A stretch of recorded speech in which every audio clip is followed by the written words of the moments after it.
I don't think so. Uh, we want to know about that, and then when you get done, we'll let you show some of the. Today is Monday, March 10, 2003, and this is the beginning of an interview with Owen Harold Harden. He is 78 years old, having been born on July 24th, 1924. This interview is taking place at Joe Wilson's history classroom at the Rock Creek High School, St. George, Kansas. My name is Joylyn Presley, and I will be the interviewer. Mr. Harden, could you state for record what war and branch of service you served in? What war? And Gonna have to get me to thinking here. can I answer? Go ahead. World War II, and he served in Sergeant. When did you serve?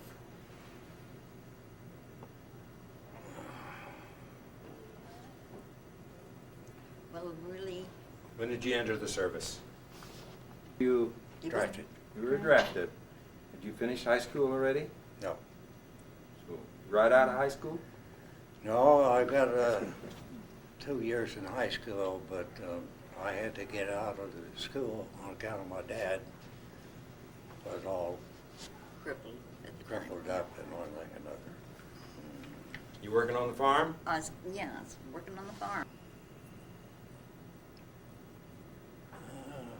He hated to leave everybody.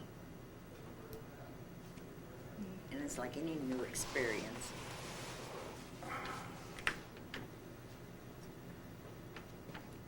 You've got to tell I know that, but I'm trying to think. The question you asked me has been years ago. Leavenworth, Kansas. And I got sent home for 2 weeks. Went back to service. Work. Then we left Leavenworth, and I took and after I left there, I Fort Sill, Oklahoma, and from Fort Sill, Oklahoma to the port of embarkation.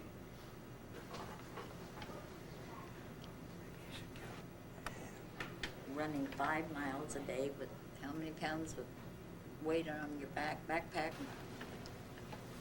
I said I took my basic training in Fort Knox, Kentucky, Arkansas. And I don't remember how. Then I left there and went to When you were training in the tanks, were you trained as a driver or drive? tank. And when I left there, I went to Camp Chaffee, Arkansas. How many guns and what kind of guns were on the tanks? What kind? And how many? 37 pea shooters mounted on the turret. One machine gun? No, had a 30 caliber inside the tanks and a 50 caliber On the side. on the top. How many people fit in one of these tanks? 4.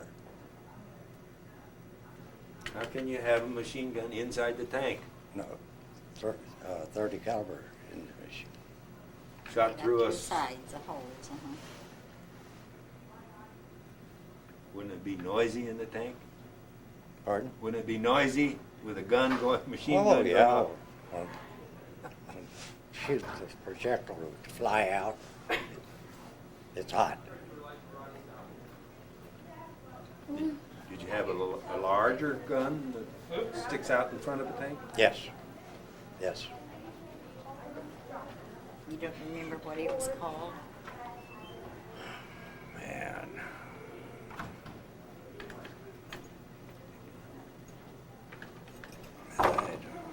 Load the gun and stuff. And how do you load one of the big guns? How you load them?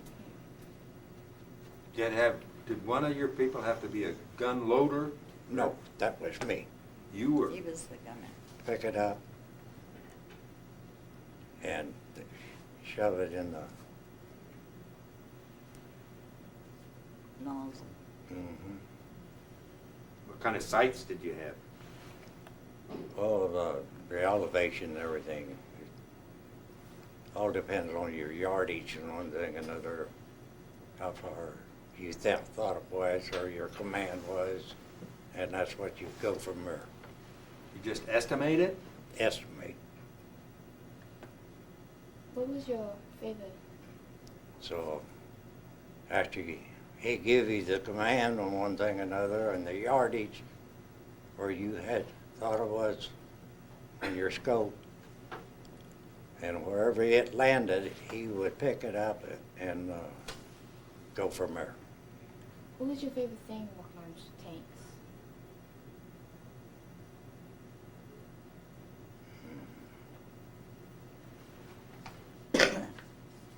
You liked the driving, didn't you? Hmm? You liked the driving of the tanks, didn't you? Oh, yes and no. Kind of like school, yeah. Oh. You drive by like a Caterpillar Levers. with brakes. And they had 2 transmissions for your high and low road. Just two gears is all? 2 gears. You have foot pedals too? Oh, yes. One was for speed. One was for your left and right deal. Oh. Yeah. And what'd your levers do? Yeah, that you used them too. Also. It all depends. How fast did the tanks go? How fast? It all depends from 40 to 50 mile an hour. Did you ever go overseas with the tanks, driving tanks? Yes. You went to New York for embarkation? Yeah, went to New York for the embarkation, Then then to- out at sea. By boat to England. Huh? By boat to England. Queen Mary. Did you have a tank assigned to you at that time, and it No, went with you on the got ship? that after we got overseas. They landed in Manchester, England, Yeah. and they were there for just a little while to get their orders. And then they crossed the channel, English Channel, and landed in France. This was, And this is right at the border of the war. The place he landed had already been bombed and shot up. And so then they were assigned their tanks and assigned their destination to. That was go in over the La Havre. Rhine River. Was this after D-Day?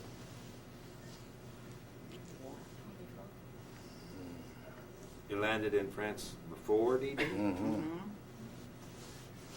They had it at one time, from what, as a civilian, we were waiting for the news to come out and say that they started the invasion into Germany. Right. So he was one of them that was in the invasion that went into Germany over the Rhine River. Meanwhile, there's mortar shells coming from the Germans That's where I was hit, on the Rhine River. where his tank was blew up. Blew him out, and he laid by the tank, cold in March, muddy and snow, until the medics came. And they picked him up just like you see him pick up gurney things and take off running with them, and then they pay him and flatten themselves out too. And they pick him up and run again a little ways till they got to the medical truck. Did you drive a tank from the coast of France into Germany? No. Where did you start with the tank then? Boy. She said, did he drive it? He didn't drive it, but they did leave. Well, France. riding or driving, I'm Right, trying uh-huh. to, did you get in the tank at the coast of France and go across all France and Well, into Germany or Get into Belgium, Belgium? right. And you remember what your tank unit was? 786. Huh? 786. Yeah. 786 tank battalion. About how many tanks are we talking about? All depends on how many platoons you went into. All right, which was 5. Was these Pattons? General Patton? You weren't a part of General Patton's. No.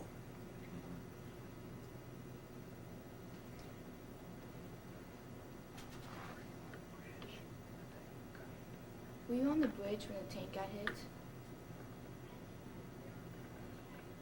You said crossing the Rhine. Mm-hmm. Well, they didn't worry about bridges. If it was, the Rhine was little enough, they could just took over.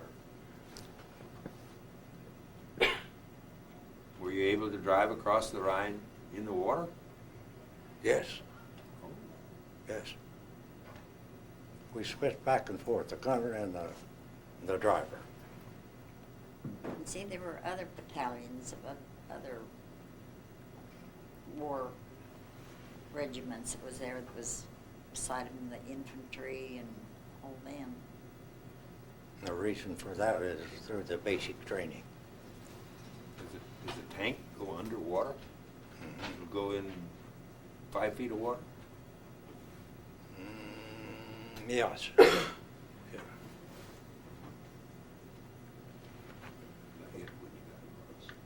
Did you get hit when you got across? Being what? Did you get hit when you got across the? Yeah. Mm-hmm. Did you receive the Purple Heart were you injured when you got hit? Were you injured? Yes, it's right there. The, Oh, your this? Purple Heart, yes. You know, your Purple Heart. Where do you want to back it up?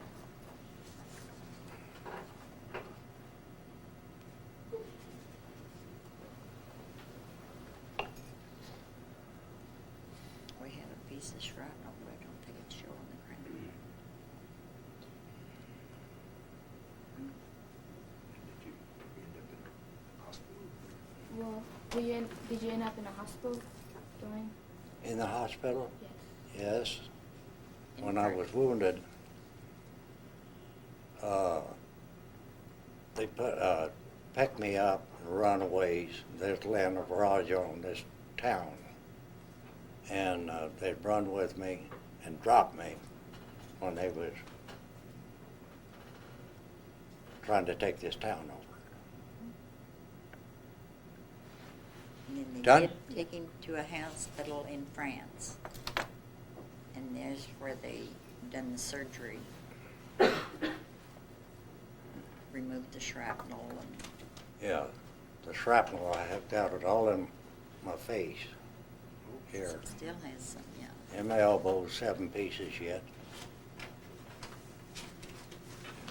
Hit from here Hold on up up. that little plastic bag. I don't think she can see it. No, the little plastic bag. Where'd you at? Right there. That's shrapnel. Yeah, I don't know how you can, it's just a piece of metal that was blown out of the tank Do you know that what they gave shrapnel him. is? that they gave him What as type of souvenirs. metal did they use? Type of shrapnel.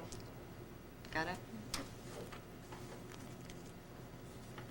And one of the things that he's not said, and I've not heard the kids ask, is on the dog tags, the way I understand it is if one of the people die, when the GIs get killed, they take they take one dog tag, and the other one they put in his mouth.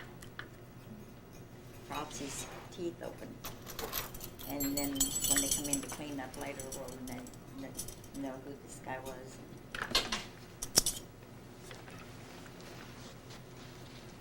On You the, kids want to see the shrapnel that didn't come in earlier? on the dog tags, what do they say on them? What's the information on the dog tags? What did you do? What? What's the information that's on the dog tags?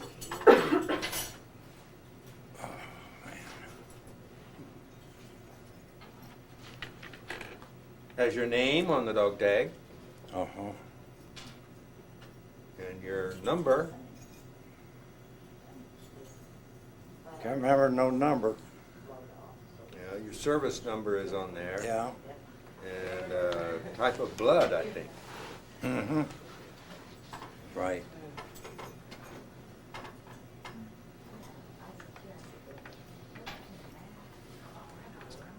How long were you in the hospital? Oh, boy. When they got me back to Paris, well, when I got wounded, they picked me up Get it open, I and guess. left the Atlanta barrage on this town. We would run and fall until we got a foxhole. And I was in the foxhole for a while. And after I got out of the foxhole, well, back in behind the line was the first aid station. Then from there, they put me in a meat wagon. You know what I mean by meat wagon? No, you don't. Ambulance. And then after I got where the train line was, they put me aboard on a flatbed train and take me back to where I was wounded in one thing or another. But it seemed like for days. It's snowing, cold, laying out there on the ground. Even when they got me back to Paris, we had to lay outside on account of there was so many wounded at the time.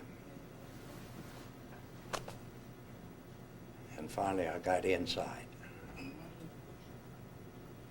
Then I left there and they shipped me back to England. Then from England to Scotland. From Scotland back home. Flew me back. After you were injured, did you go straight back into war, or did you?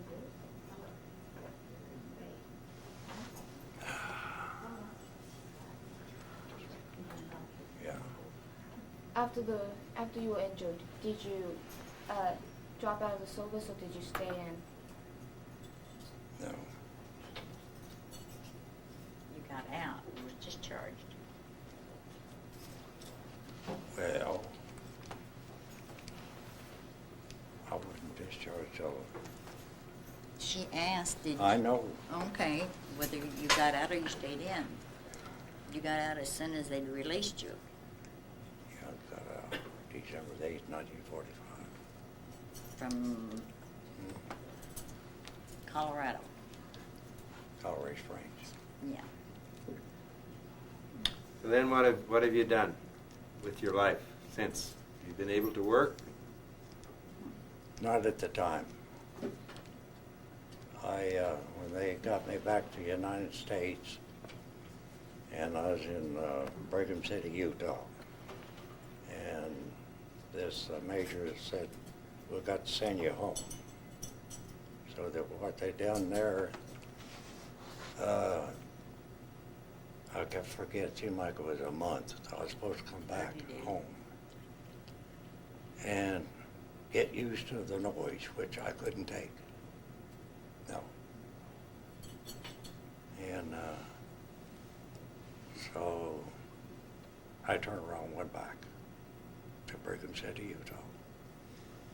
And the major said, "You've got to go. You've got to go again." I said, "No, I don't."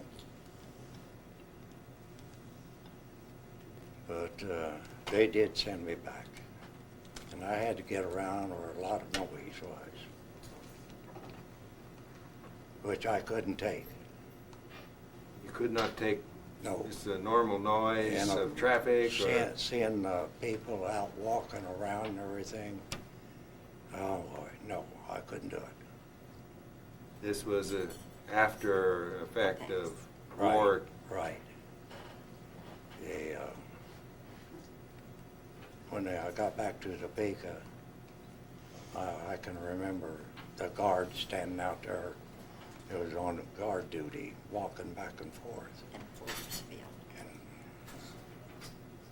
And I can just remember, no, you can't have that gun. I'm taking it. Yeah. It's bothered you at night also? Mhm. Well, how many years? Oh boy, I don't know. Probably about at least good 3. Oh,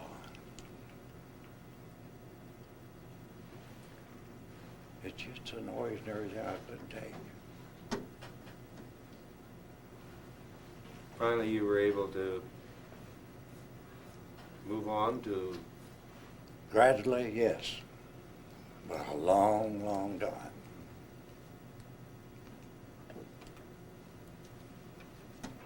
Mrs. Harden, you had to help him through this time, didn't you? Yes, I did. Because he got back in December and we got married in January. The following January. And so there was some, we'd been through some rough times. If he'd get a job and something would disturb him or how, if you can't do a man's job and do it right, you're out of there. He'd either quit or they'd say, well, I can't use you, calm down more or something like that. But and outside of his hearing, oh Lord, I'd hate to see how many hearing aids we got. And finally he went to the VA in Topeka. And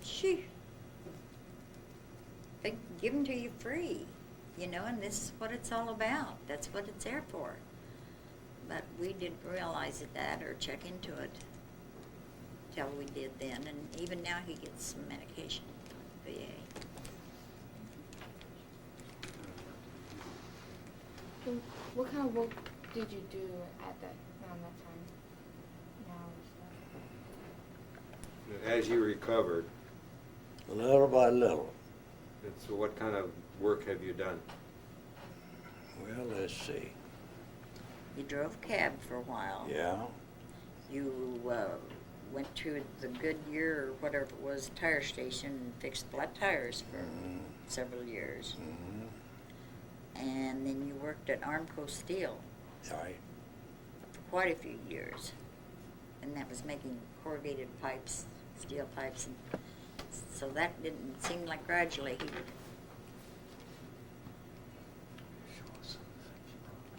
can you show us some of the stuff that you bought?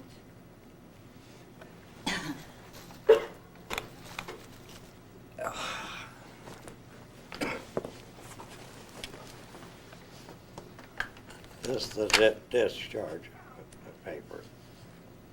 You want to take him out of that?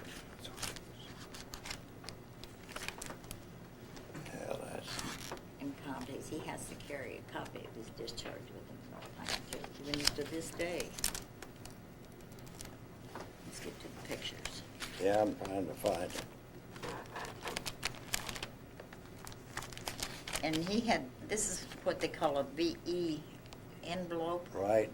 We'd write him a letter, and it would he'd get it in this condition. It was all, they'd get it down to where it was like that. This is one that, a friend of his, Ted Mitchell, sent. Yeah, I remember that. Do ya? And they'd get to write free up here in the corner, so they didn't have to pay for No it. postage. Yeah. Which was only about 3 cents at that time, but.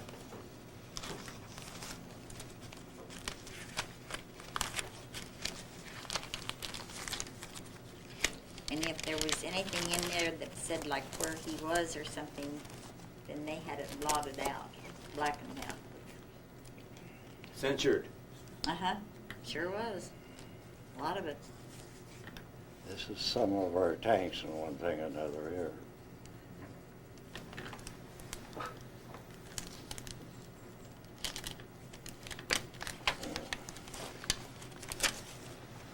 There's more of them.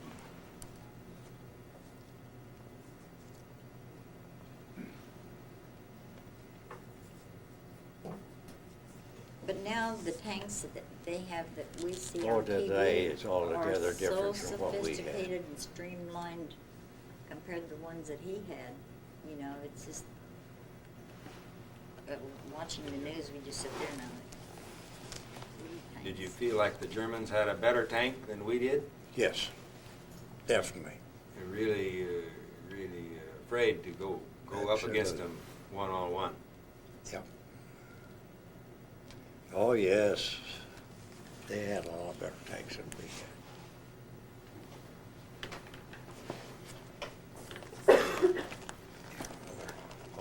Okay.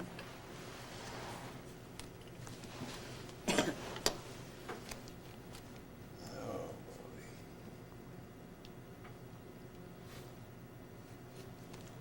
This is when we was getting ready to go overseas. We had to turn all the equipment back in. Equipment you trained with, you turned it back in, and then Right.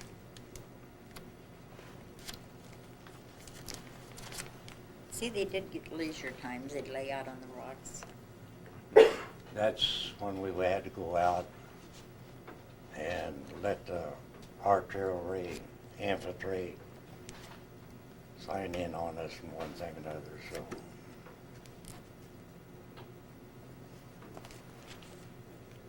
Some of these buddies, probably his sarge. He thought a lot of his sergeant.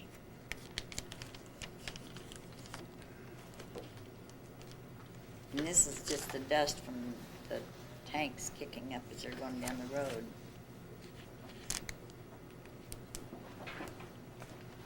Here he is with a buddy back in the United States at one of the dime stores. And did the other kids want to? dime store picture. Mm-hmm. Yeah, you go sit in there and put in a quarter, real big pictures. And before we went overseas, this is the ammo cartridge that we shot up for practice and one thing and another. You had to carry ammunition inside your tank, Oh, yes. and then how did you get more? You had to resupply. Well, on the side of the tank where you picked a lot of your ammo up, which was 75s, 105s, 30 caliber. Yeah. Carried gasoline too. 2 tanks. Yeah. It was always crucial that you could get refueled and Oh, yes. get more information. Something you kids haven't asked is, what did they have to eat? I can remember the first day that we moved out to go in action. Oh, brother. Scared to death. They got what You were they scared. called carrot cave rations, and everything was in tin cans, and they were the military color, the khaki color, like the cap he's got in the jacket. And so whatever you open, that's what Jake, whenever. No time for cooking.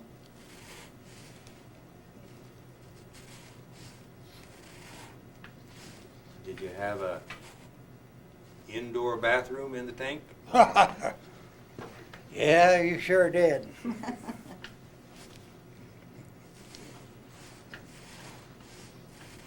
All GIs, they did what they wanted to do wherever it was, they had to do it.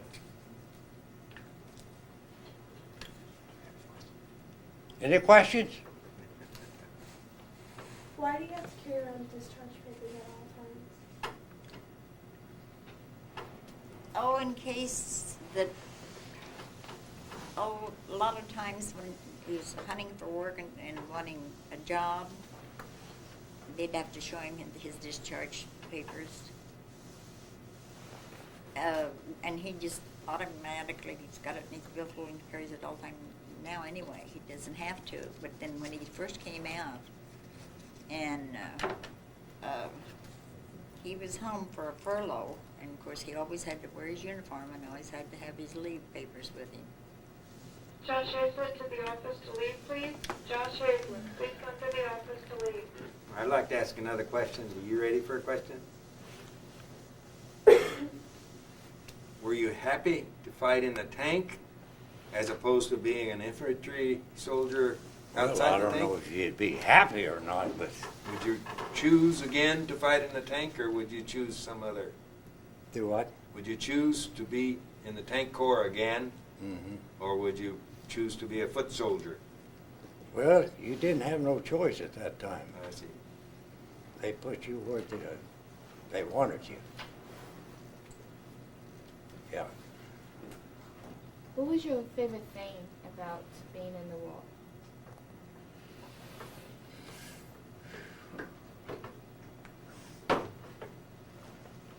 Getting to come home on leave. Yeah, that's right.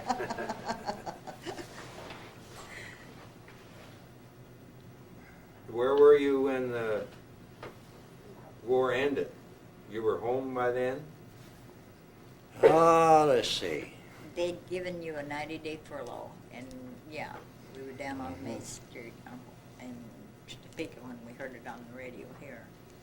And so everybody ganged down Kansas Avenue. It was just packed.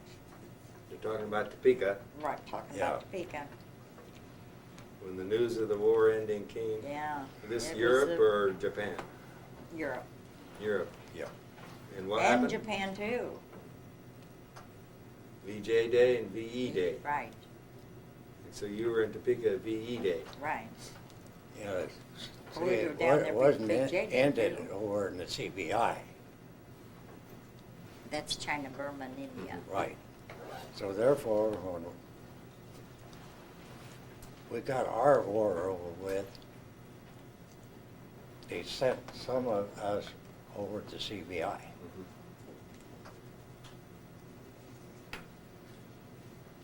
In Topeka, when the news of the war ended, this Main Street just, All hell broke loose. Oh, yeah. Everybody, they let everything go. No, couple MPs all over.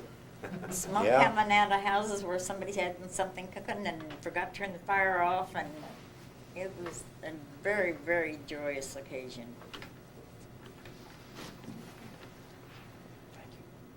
Thank you. You're sure welcome. And when he got discharged, well, he Oh, you know, guard, that'll mean guarding the factory stateside or something.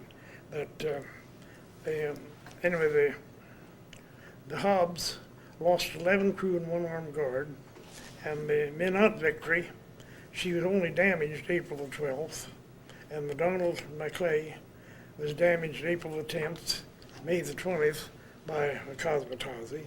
On May the 18th, the Cornelius Vanderbilt was bombed and 1 crew lost. May the 24th, the William B. Allison was damaged by a torpedo, 6 crew lost. And on May the 23rd, the Brown Victory was damaged by kamikaze. Now, the Canada Victory was also sank that when we were stateside and getting our load that for Okinawa, that every place we tied up, they said, oh boy, you know, another victory. That was when the victories were fairly new. And another victory, you know, the last ship that was tied up here was a victory, the Canada Victory. So that was several ports in the United States. Then we went to Saipan, and they said, you know, you're tied up here the same place the Canada Victory was. Then we went to waiting, we didn't, oh, in Saipan then, the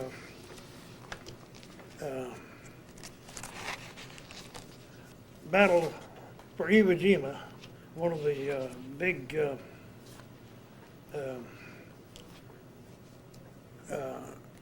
battles, you know, that was where they raised the flag, I think. But anyway, that was February the 19th, 1945. And I was on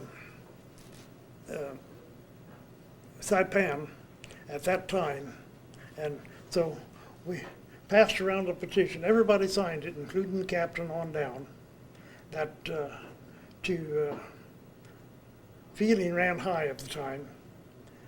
We volunteered to take our ship and use it in any manner that we could. And if failing that, to give us all rifles, and we would do what we could. Well, I signed the thing, but knew darn well they would take us up on it. But they had other plans for us. They didn't know, we didn't know what.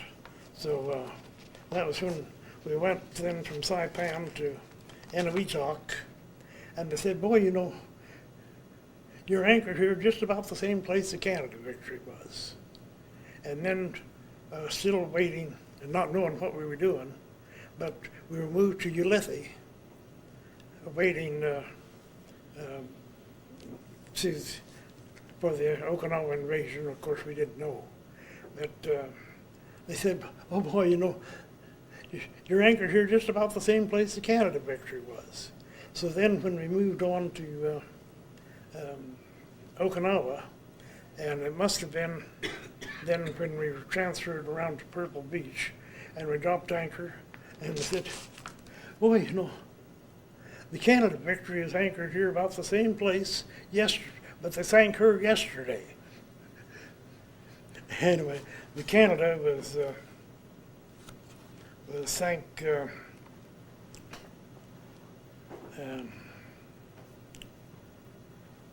I didn't put the date down. But anyway, the Canada that's been 56 years ago. Oh yeah, she was sunk April the 27th. And one crew lost and 2 of the armed guard. And all of these victory ships had a name like Canada or well, some other. The victory, the Liberty ships were all named after people. Like on the victories, or the Liberties that I've sailed or worked on, was the Thomas Jefferson, the Walt Whitman, and the Amy Lowell. And somebody said, what do you do, pick them by their name? But, and the victory ships were named after cities, like the Skagway, Alaska. And I don't think there's ever a Topeka, but there's the merchant ship, the victories were named after, like sailed, I've worked on the St. Petersburg victory also, that named after St. Petersburg, Florida. Was any ship that you were on ever really attacked by a submarine or by an airplane? Or no, the closest it came was at Okinawa, that we had put up a smoke screen, that is, had smoke bombs and put the smoke so that the vision was obscured. Well, this one boy, Deputy Cosmetazi, had come in low and condition yellow from the battleship close by. Condition yellow, fire only if attacked.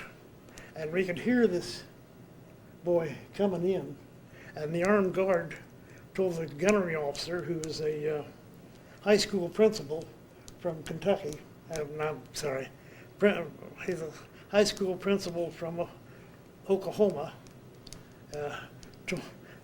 you know, we're being directly attacked, let's fire at him.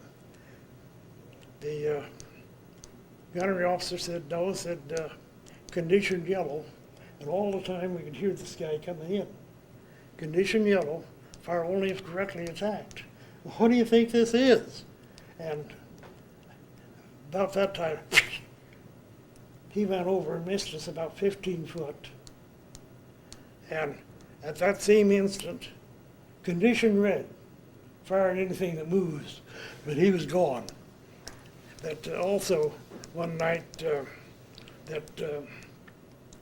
this boy came in high, and the battleship, and you can't believe the firepower that a battleship has. You know, it just looks like a curtain raising from it, the firepower. That this boy had come in high, and he was diving, and the battleship and a cruiser nearby were sending up fire, and how he was living through it, I can't imagine. But the high school principal, the armed guard, and the gunnery officer, who was a hillbilly from Tennessee, were up on the bridge, and the hillbilly took a plug of tobacco out of his pocket and took a chaw and handed it over to the high school principal and said, you see that ship up there?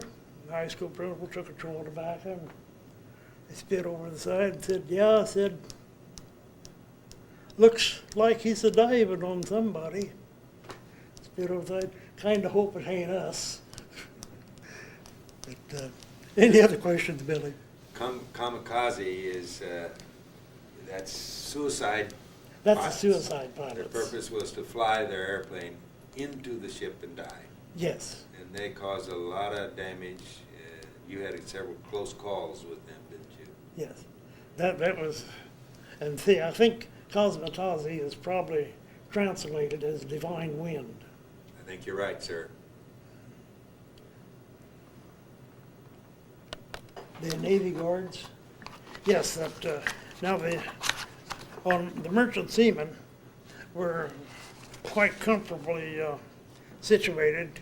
We had a small cabin with 4 bunks and a desk and lockers, whereas the Navy had one large common room with fold-down bunks, and so that to get any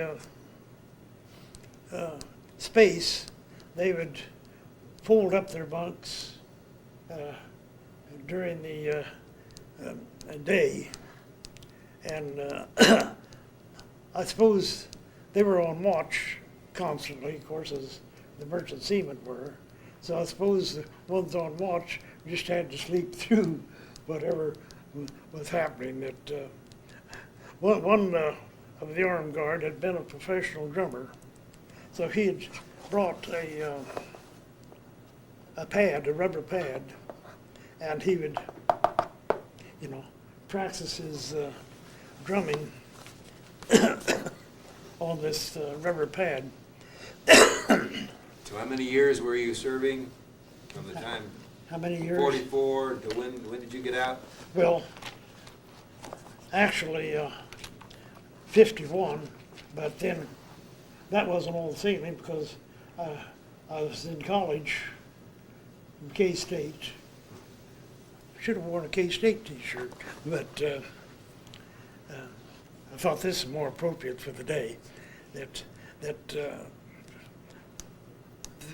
Now, took me 3.5 years to get through K-State. So, I was always known as the guy that's been in 3 wars trying to keep out of one. Because while I didn't serve during wartime in the Atlantic, that I'd gone down to Chile and we picked up a load of nitrate. The same stuff that they used to blow up the federal building in Oklahoma City. And we had a shipload of it. And so the captain said, look, boys, I know a little bit about chemistry. I know this stuff will explode. I don't know how to make it explode, but I know that it will explode. Everything is there. And we said, okay. He said, if it will explode, where's our $10 a month bonus for carrying explosives? I don't care about that. He said, this stuff will explode. Well, at the time, we didn't know how to make it explode. Then 2 years later, there's a ship loaded at Texas City, and it did blow. And I think it leveled everything for 5 blocks around. It was explosive. But now then, we know how to make it explode. And you just mix it with diesel oil or something, and then set it off with a charge, and it will explode. So they use that now for rock quarries and everything. but at the time, we didn't know how to make it explode. We'd take a handful of it, we hit it with a hammer, it wouldn't explode. We'd try to burn it, it wouldn't burn. We tried every way we could think of to try to make the thing explode, but we never thought of mixing a little oil in it, and that will set it off. But so we unloaded that nitrate then in France, and so I had the opportunity then. I have ridden the train, express train. She'd do 90 miles an hour from Le Havre to Paris, and I could see the war-torn fields and stuff to the side on the. So I saw not war, but I saw the effects of war there. But then I sailed to Amy Lowell, which here we took a load of trotting. This is another spearhead jump. She was going already headed for out to sea. I cast off and was headed out for sea, and she needed another hand, and so I took her and went to unloaded at Venice, Italy, but and I can't remember the name of the town, but we put in one of the towns port towns in Italy, and everything for a mile back from the shore was almost completely demolished. No house had a full roof on it, and people were living there. They had to live somewhere. So they'd patched up those quarters and were living in them. So there again, while I didn't see any actual combat or anything there, I was able to observe the effects of war. Mr. Maskell, as a merchant seaman, sounds like you would make a trip, round trip with a ship. When you get back into shore, then you voluntarily signed on to another ship, or were you? Yes. I have a poster that this guy got his sea bag over your shoulder, and determined look on his face, and he said, "You bet I'm going back to sea." Now, you mentioned then when we signed off and paid always paid in cash, and then we were on our own. By contrast to the Navy, the Navy would had their clothes furnished. We got room and board, of course, but the Navy had their clothes furnished, and when they were given leave of absence, their pay went right on. In contrast with merchant seamen, once you signed off and got your pay, that was it. You were on your own, no more pay until you signed on another ship. What did you do after all this ocean going as a? Well, when you come back to Kansas then? A couple of times I came back to Kansas. In '46, I was on the Petersburg Victory then, I think, and there's a general strike and I was at Portland, and I didn't go back to sea, although it seems like I did. That's been years ago, and because we had put on 1 million board foot of lumber on her, and I have some memory of getting it unloaded, so I must have sailed further. I'm trying to ask what you have done after your service on the sea. And what I did? Yeah. Well, You're called it. Okay, I went back to college, and then I came back after the Korean conflict, and wrote for a short time for the Kansas City Star, and then had the opportunity to work for Grover's Telegram, which was a livestock newspaper. We covered the markets when Kansas City had a stockyard, and